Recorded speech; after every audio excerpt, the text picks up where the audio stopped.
the splash tomorrow. It's already been broken, but we're going to unpack it more thoroughly here on the front page. The splash tomorrow reads, Coalition wins back favour.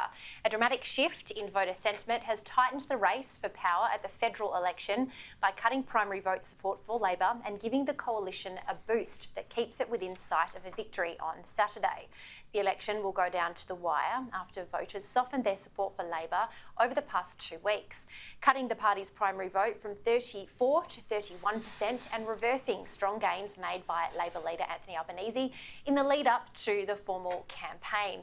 Also, you could say, Caro, that maybe his 1 week isolation for COVID did wonders for his primary two-party preferred vote. Correct, because that there was 2 weeks ago.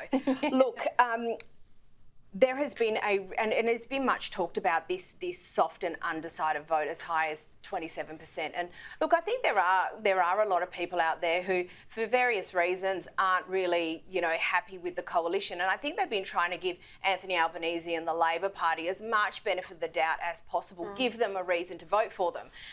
But as we've seen, gaffe after gaffe, and sending speeches to Chinese embassies for review, and all these things, I think are starting to accumulate. And as we get closer, I think that soft and undecided vote is going to break late. But if those people if Anthony Albanese doesn't give those people something to vote for, they will break towards the coalition at the end. And it looks like that's a little bit of what's happening here. At the last election, 13% of people made up their mind in the ballot box. Wow, yeah, in the line for it as well, absolutely. So, Evan, what does this say to the fact that we're seeing, record high numbers of pre-polling? Yeah, it's very interesting. I think a lot of people try to get their vote in early to save the queues on the Saturday. But, as a declaration, as a Liberal Party member, I've been on the booths, and it's not a baseball bat election. And I don't think we could ever have believed those 45 to 55 two-party preferred polls. There's a few things to take away from this poll. If the Labor Party win on a 31% primary vote, that would be completely historic. No one's ever won from that low of a vote. I don't know how it's possible without a very, very large crossbench. But also it's still got the Greens at a 14% primary. Now, if I was Resolve or Channel 9 Group, I would be going and getting them to do that again. So it's just not believable when comparing it to the political reality and other published opinion polls as well.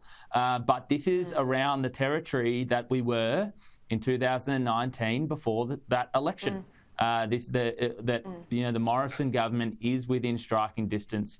It is within that distance that you never know what will happen on the night. And people do make up their minds about 5 days out. And, Anthony Albanese hasn't had a good run of things in the last week or so. So people are making up their minds at the very moment where Anthony Albanese is running out the door from press conferences.